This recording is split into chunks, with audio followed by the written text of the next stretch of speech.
Released in 2001, Red Faction is a game that over the years has gained a cult following of mappers for multiplayer and single player, modders, and yes, even speedrunners. The game is broken up into 20 separate levels starting in the mines on Mars and traversing the planet and beyond in an effort to liberate the miners of Mars. But of course, us speedrunners only have one goal: to complete the game as fast as possible. And even with the game's small community, we have seen many tricks and glitches that have been discovered that allowed the any percent time to be lowered drastically over the years, and made for a very fun, linear, and competitive speed game relying upon movement tech and understanding of the game in general to be competitive. This is the world record history of Red Faction. With this video I will not be going over his story. I recommend checking out the video by Goober called The Characters of Red Faction, an in-depth look, for more details regarding both the story and the characters in it. To start off, we will be reviewing the very first single segment run in Red Faction history.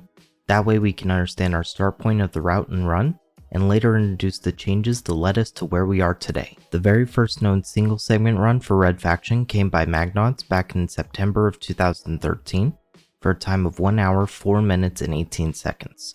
But we also know the presence of a segmented run all the way back in 2005 by Henrik Peterson of 1 hour and 1 minute, which seems to serve as a source of inspiration behind Magnodds' run.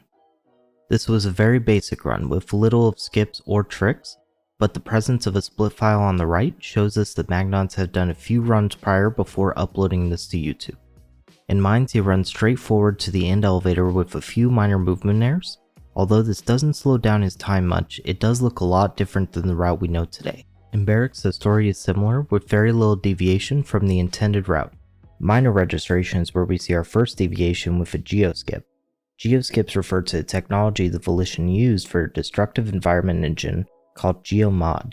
This is used to create geomeshes, which are the holes that are created with explosives on walls and objects that are destructible. This is used to skip the elevator to go up to the docking bay. However, as a note, we no longer do geo in this area due to a new one being found later. Here we see a now near forgotten story section of miners trying to escape in a space shuttle and getting shot down, with Hendrix uttering his famous line, "If only you'd been faster." Then he goes to the next area by jumping down a hole in the back of an elevator before walking through an airport and hallway section to the first boss room. This is the first mini-boss of the game, a big robot near the exit where Magnodds shoots the robot until it explodes by using his assault rifle. He then presses the button to open the door to the next area, Abandoned Mines. Then in Abandoned Mines we see some nice platforming and jumps to get to the vent section, but as he runs through the bridge before the airlock and jumps the gap, he stumbles a bit while scaling the chasm wall. Then as he goes to the end airlock to get to Geothermal, he kills all 3 guards inside to allow the next area trigger to activate. In Geothermal he visits lava control, water control, the turbine room, water reclamation, and finally the main control room in order to unlock the door to the sub. Taking the sub, he travels to the underwater base, which leads us to administration. Here in admin, Magnodds takes 2 elevators to get to the office section, where we see our first cutscene grabbing Griffin to lead him out of admin to travel to maintenance. In maintenance, we follow around the map, opening doors to lead Griffin to the next area, where we fight guards, allowing Griffin to open a path to the Aesir, the flying vehicle of Red Faction. Now flying, this allows us to move quickly to the last area of maintenance, where we get to meet our second mini-boss, the Combot, aka the Trash Bot. To fight the Combot, we lure him into the incinerator and press 2 switches to lower him in, where he explodes and triggers the next cutscene, where we lose Griffin and load into Medlabs by dropping down into the incinerator and using the vent at the bottom. Here we follow the intended non-stealth path of the level, grabbing a keycard from the admin section at Medlabs before meeting Capek and triggering a new cutscene. In this cutscene we go ahead and also trigger the Capek chase sequence, which leads us through 2 levels before fighting Capek. In the first of these levels, Caves, Magnodds uses 3 rockets to skip a section in the beginning of the level that we still use today, be it with much less rockets. Then in the next area, he throws a nade in a precise area to kill a guard that spawns as we reach the water in order to grab more rockets. Using more rockets and nades, we scale a wall to skip a swimming section, then make our way to the last gate in caves, where we must fight and destroy 3 robots. Once all are destroyed, we can then move to the next area, Zoo. Here he has a few movement errors getting stuck on multiple guards, slowing him down a little bit, but then he uses a geoskip to bypass a gate, ending up saving him a bit of time. Getting to the ice cave section, Magnots uses another geoskip, this time to skip a swimming and subsection, but falls a few times before getting up. Then as he drops down the ice cave section, he then fights a worm at the bottom of the ice cave, that we later discover we can now maneuver around, but at this time was an instant kill to anybody trying to run past it. Moving to Inner Sanctum, here Magnots crosses a bridge and then goes inside. He uses another geoskip to skip past the chain link fence, with saves to walk around to get to the elevator to get to Capek. At the Capek fight, he uses the flamethrower and sniper to fight the guards that must be killed before Capek will appear, before using an assault rifle on Capek to destroy both his nanoshield and also kill him. His death then triggers a cutscene, forcing us to leave the sanctum before it explodes, and go to Grand Canyon. Here, we take a ride with Orion in a jeep before jumping out and using rockets and nades to geo up a cliff into a gondola, which takes us over to the end airlock of the level.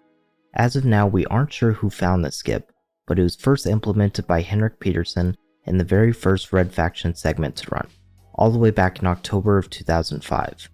This is interesting as we do still use the geoskip on Grand Canyon, but in a much different location, found by Homard, a segmented runner.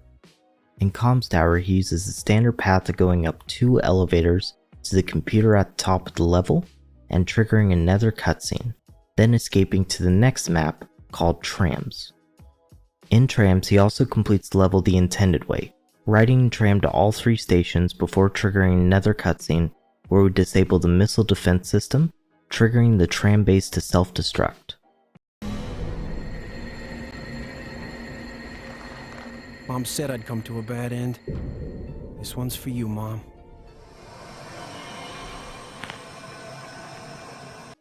Before the base can self-destruct, we then hop on the tram to ride to the end level trigger, which causes Ancient Riverbed to load. In Ancient Riverbed, we do see the APC used to navigate the path to the ship dock, which takes a lot more time than just walking, but was normal for the time, as it allowed us to avoid the damage that may come if attacked on the path. Once at the spaceport, he uses his riot shield to block most of the damage in the conveyor belts, before jumping into the cargo hold and triggering the cutscene to bring him to the space station. Here in Space Station, he visits the command center first to open the lower section before starting the timer by initiating a core reactor meltdown, which will cause the station to explode. Working down to the escape pod, he then triggers the cutscene where we are returned back to Mars.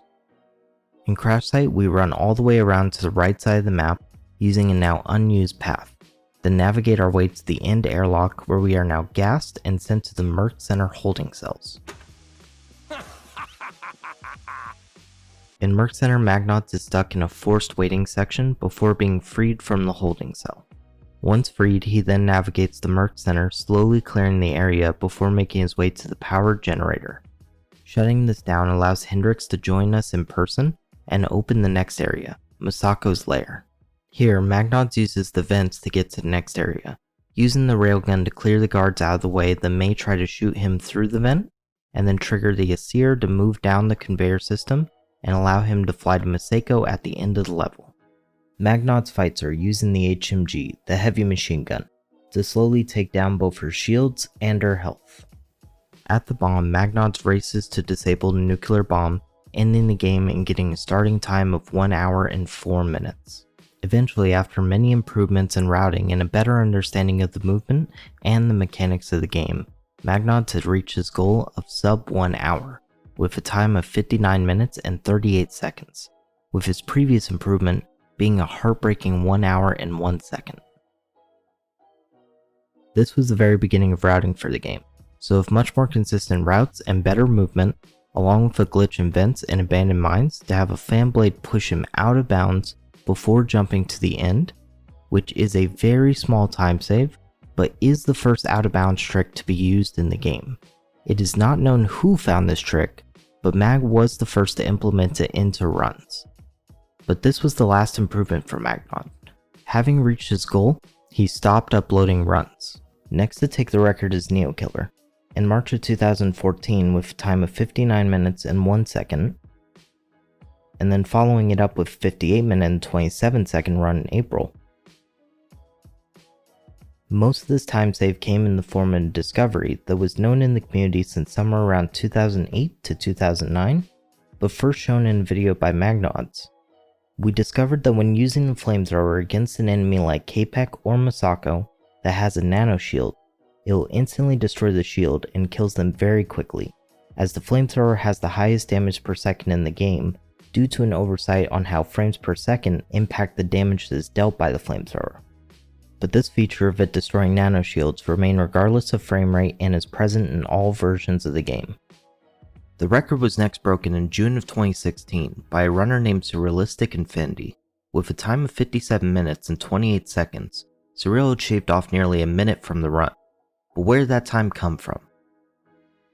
Well, we have 3 new skips being added to the run.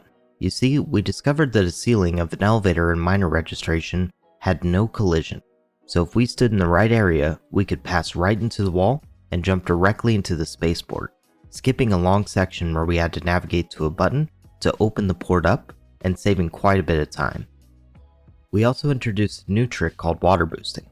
This was found by a segmented runner Dwayne Jones. With water boosting, we discovered that the fan-made patch and client we used to run the game called Purifaction causes a glitch, where when we save load while hitting a plane of water after a fall, it will cause you to retain the momentum you had when coming into the jump, and then return that momentum going the opposite direction, upwards in this case. And with a well-timed input, this momentum could be redirected to boost to the next platform in both Mines and also in Zoo. Here to explain a little bit more technically about how water boosting works is both segmented runner and moderator for the redfactionspeedrun.com page, Goober. Wait! I'm on your side! When talking about the water boost in Red Faction speedrunning, the most important thing to keep in mind is that the boost only works on the Pure Faction Red Faction client. It does not work on the modern Dash Faction client, only the Pure Faction client, which today is considered deprecated. This means that the boost as a strategy is relegated effectively only to legacy client runs. Nonetheless, there is still a very interesting story behind why the boost works, or at least our best guess on why it works. So in the base Red Faction game, before Pure Faction, before Dash Faction, before any of that, if the player was running the game at a high frame rate and jumped into a body of water, they would historically have a huge problem jumping up out of that body of water. They'd basically get stuck below the water surface and they wouldn't be able to jump up. Pure Faction is a multiplayer patch, predominantly. It always has been. And obviously, not being able to jump up out of a body of water is a big problem in a multiplayer match because, well, I mean, you're going to get killed because you're getting stuck below the surface. So the developer of Pure Faction obviously wanted to do something about this. Now, the fix that they implemented was effectively to give the player a one-time boost when they were attempting to break through a water surface which would push them over the top. This was very effective in multiplayer. The side effect in single player, however, is that if you save the game, when you're attempting to enter a water surface, or rather about to enter a water surface, when you load that save game file, you will receive that one-time boost at the same time that your velocity is effectively cancelled when you're loading the game, and that boost will be in the opposite direction that you were going to enter the body of water. So just take for an example, if you jump off of a ledge down into a body of water and you save right before you hit the surface because you're going to do a water boost, chances are you're going to be going forward and down when you enter that if you kept holding W when you were in midair. The result is that you're going to receive a boost backwards and upwards, obviously. This is not what you're going to want because it's going to send you right back to where you came. So what you can do is you can take advantage of the air control on the player movement in the engine to backtrack when you're in midair after you leave the ledge. The effect then is that you're going to enter the water surface going backwards and down, obviously. So when you receive your boost, it is going to be both upwards and forwards, which could allow you to clear the gap. It's a pretty interesting strategy, and it's actually very effective in Pure Faction runs. It's used in a couple of places. It's in some ways a shame that it doesn't work in the modern Dash Faction client, but nonetheless, there you go. Piece of Red Faction speedrun history. Added to that was a force field skip in maintenance that skipped having to walk all the way around the map to open the next area, which was found by a member of the community named Mitzi. Also, as a note, from this point on, the runs will be timed in-game time to account for runners that may have slower computers to be able to stay competitive. Over the next 2 months, Surreal had kept lowering the record, with it falling again, and again, eventually landing at 55 minutes and 48 seconds in August of 2016. This ended up being the ceiling on what could be accomplished with the current strategies, so this held for a very long time. Up until 2018 to be exact, where Surreal returned. This time he had some new tricks, like a geoskip in minor registration to skip fighting the robot mini-boss by just tunneling around it with a rocket launcher. This and other routing improvements such as the now common Canyon Geoskip implemented by Segmented Runner Homard in 2017 saw the run now fall to 53 minutes and 52 seconds, only to once again fall 3 more times, all by Surreal, eventually coming to 52 minutes and 21 seconds in January of 2019. Now using another water boost in Capex Cavern to skip using Geoskip and retain rockets, and more routing improvements including a drop in mines to the lower area at the end of the level, which was previously thought to have a death trigger, therefore not worth it.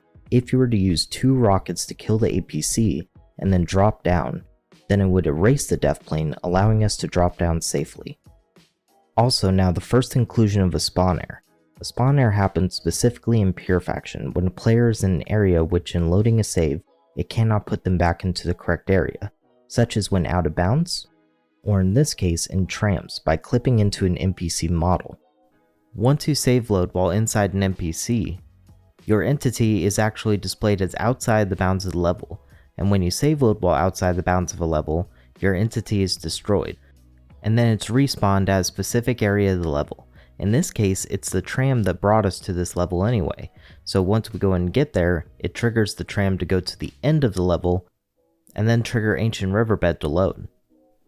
This was originally found by Daniel and then implemented into both segmented runs and also Surreal's RTA runs.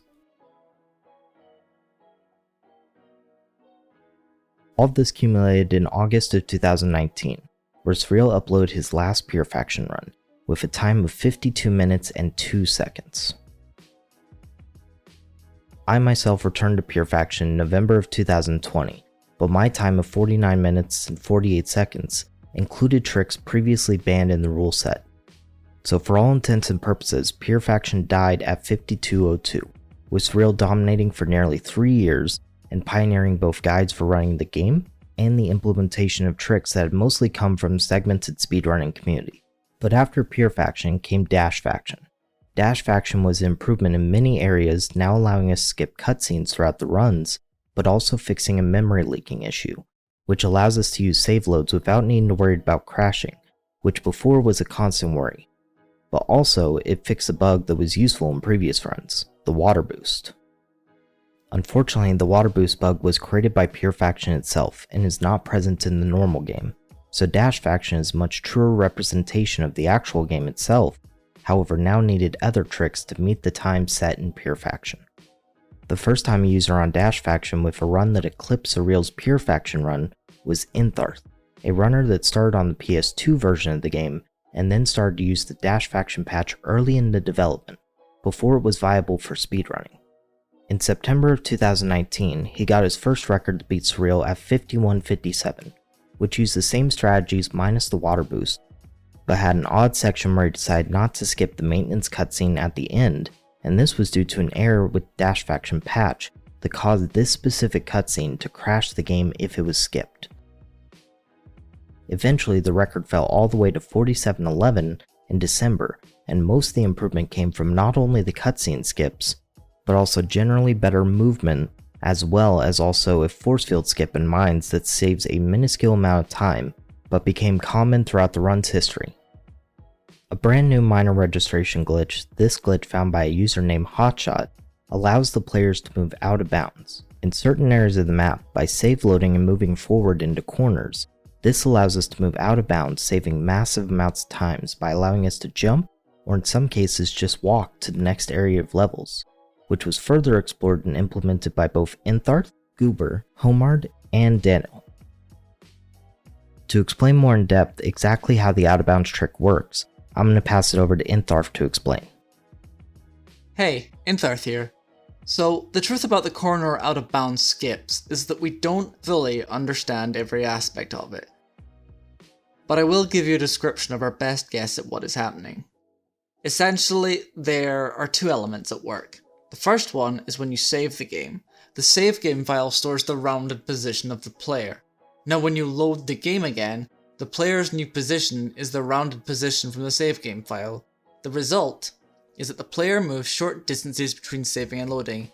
So it's the X, Y, Z coordinates, and it's micro-moving the player into these rounded numbers. The second is if there is a collision sphere intersecting with the geometry of the level, that collision sphere is no longer blocked by that geometry and can instead pass through it. For this to work, players have 3 collision spheres, one for the head, one for the torso, and one for the legs. This means that, generally speaking, at minimum, you need at least 3 save-load pairs to actually shift the player's collision spheres through the level geometry, from there allowing the player to then pass through unblocked. This glitch now allows us to go ahead and skip the "if only you'd been faster" section, to go ahead and jump straight down to the shuttle area. Also in Geothermal, there's a door that originally required us to visit 5 different locations in the map to perform specific tasks before allowing us to progress. However, now, we can just go ahead and clip directly into the wall to lead us to the sub-area. In Maintenance, another out-of-bounds skip was also discovered, where we could jump straight from the top of the security checkpoint, where we would have to guide Griffin through, and just drop directly onto the Aesir and fly away. Also, we can now skip the Trashbot sequence and drop straight to the vent leading into Medlabs. And finally in Space Station, an out-of-bounds was discovered where we fought the timer of the reactor overload to clip into a wall, dropping all the way down into the next area behind a locked door, to hit the switch to go ahead and trigger Crash Site to load. Finally, Intharth just had to pilot the Aesir, fly it to Masego, and disarm the bomb to finish off a great run.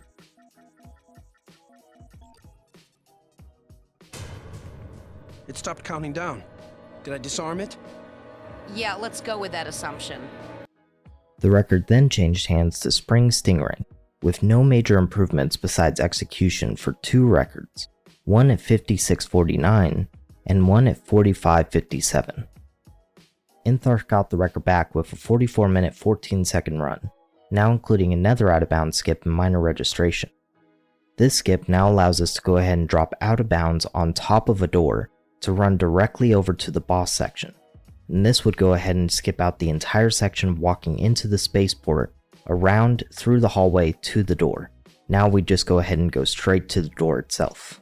Here we also see the first implementation of the out of bounds skip in Maintenance, allowing us to jump directly to the Aesir itself through the ceiling.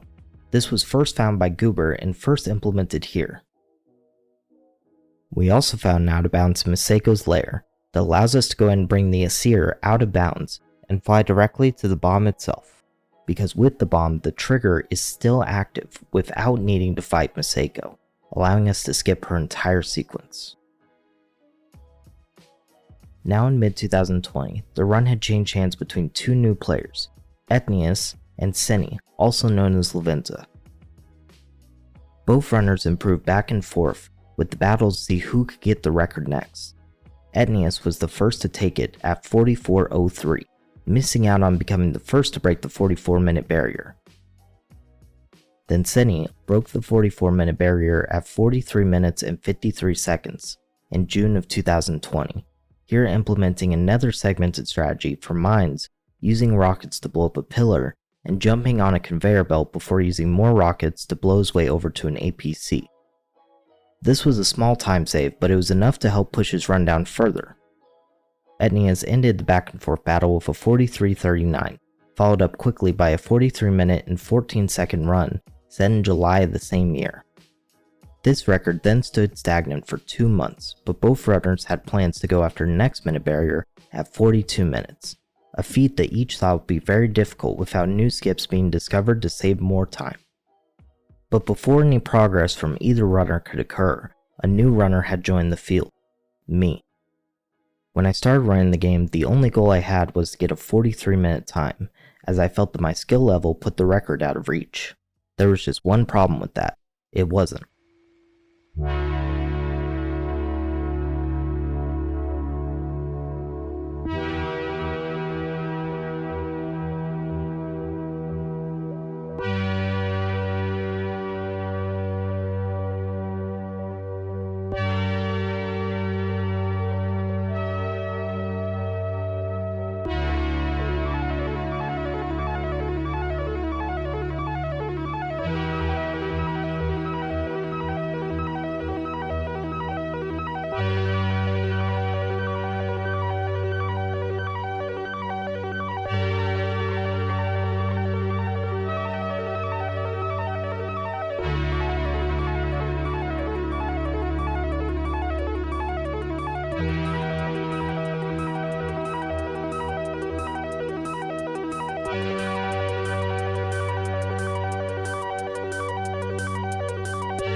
Not only did I help discover a new skip allowing us to make trams at least 5 seconds faster by clipping into the first tram and riding all the way to the end where we could jump into the third platform, I also committed to running any percent, going for the record myself.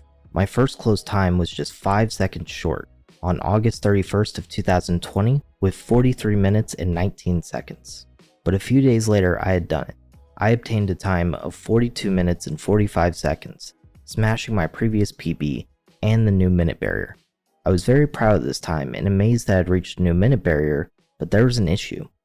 I had been watching the segmented world record by Homard and couldn't fathom how some of the tricks haven't been implemented into RTA. There were things like a new geothermal skip, which allowed us to go ahead and move out of bounds and jump around to the next door to the sub area instead of having to walk all the way along the hallway. And also an out-of-bounds skip in admin that allowed us to go and skip getting Griffin entirely and jump into the level transition room at the end of the level. And also a new skip in maintenance that allowed us to go ahead and skip waiting for Griffin to open the door to allow us to get to the security checkpoint, and instead clipping through a box that's technically still in bounds.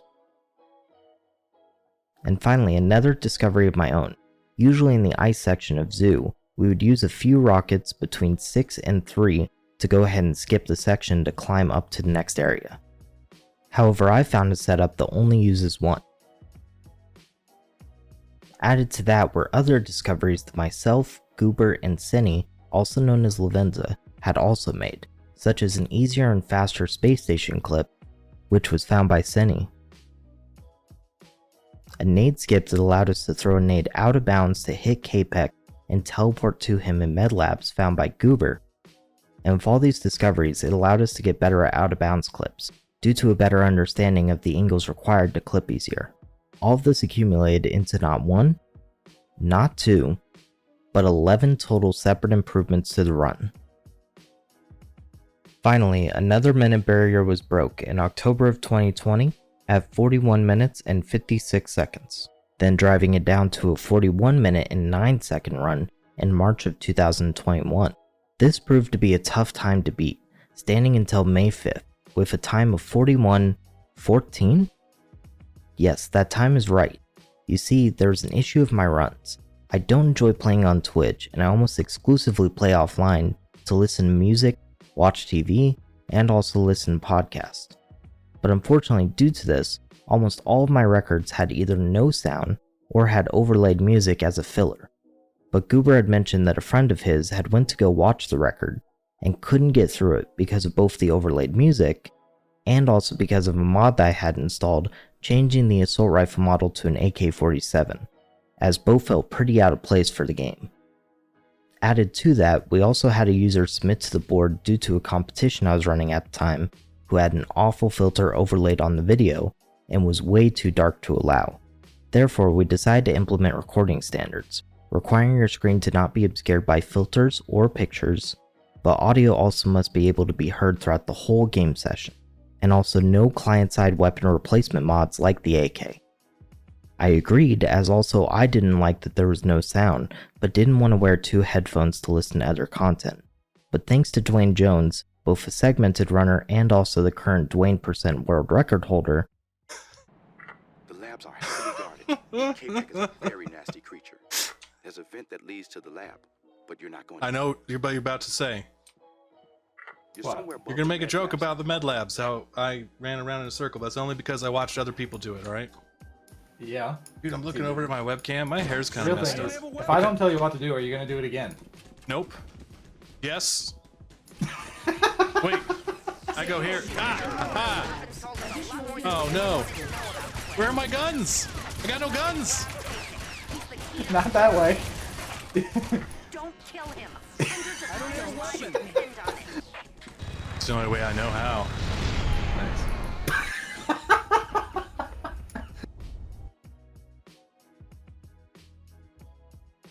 he advised me to use a virtual audio cable. This allows me to route the sound of another audio source, that way I could listen to whatever I want without it showing on the recording, which was perfect, but I was still having trouble getting close to the previous record. I eventually got a time of 41 minutes and 14 seconds. I figured since we couldn't find any new skips, then that would be the time to stay for a while, as I wanted to go ahead and have a world record that also went ahead and showcased Red Faction as a game and not just the run itself. So of course, the same day as that 41:14, I also happened to get a 40-minute and 48-second time as well. There were some mistakes like missing a jump in caverns, missing a guard with a railgun shot in Merc Center, and a slower than normal Maseko clip. But other than that, this run was so close to my summon best, and it was near perfect to me, and I had finally completed my final goal for any percent on the game, breaking what very well may be the final minute barrier without additional skips being discovered. As of now, my summon best segment sits at 39 minutes and 53 seconds, and with a game with some RNG elements, like the AI and the bomb at the end, I see being within 55 seconds of summon best to be amazing, and extremely difficult to beat now. There are 2 huge time-saving tricks that may end up helping us break the record, or even if somebody can get both in a run, maybe even help us break the 40-minute barrier. The first of which is an abandoned mine skip. There is an out of bounds that can be performed in the beginning of the level, and then jump all the way from the top of abandoned mines to a door that usually we would use a geo skip to get around. This is estimated to save about 10 to 20 seconds. I had performed a version of the skip in my 4109 run, but I failed it for the first time, and due to me having to try twice, it negated any time save there may have been. The second one is Comm Center skip. In Comm Center, at the start of the second section, we can use the elevator sort of like the original minor registration elevator skip, where we hit the button to start the elevator, and then save load to open the doors again, before quickly getting under the door frame, and as we go through the top of the door frame we save load to avoid getting stuck underneath the frame, and then spam jump to clear the frame and land on the outside edge of the elevator. While standing on the outside edge, we ride close to the top, and then jump off onto an invisible ledge, and then down to an Asir asset in the level. With this Asir asset, it's weirdly the only Asir in the background area of a level that can be piloted by the user. Weirdly, it only has 50 health and the weapons don't work, but we can use it to fly to the airlock from out of bounds while blind, and then go ahead and jump out and hit the load trigger at the back of the airlock, before now jumping back into the Asir, and then go to the next map, Trams, flying once again blind to the airlock trigger, and loading the next area. Now this has been performed in some RTA runs by myself and Surreal, but none that make it to the end to become a record. This has been implemented successfully by our segmented runners, and is estimated to save somewhere between 30 seconds and a full minute, depending on how quickly you can perform it. Altogether, this may allow us to break the 40-minute barrier, or just get much lower times, but as of now is too difficult to be implemented into runs.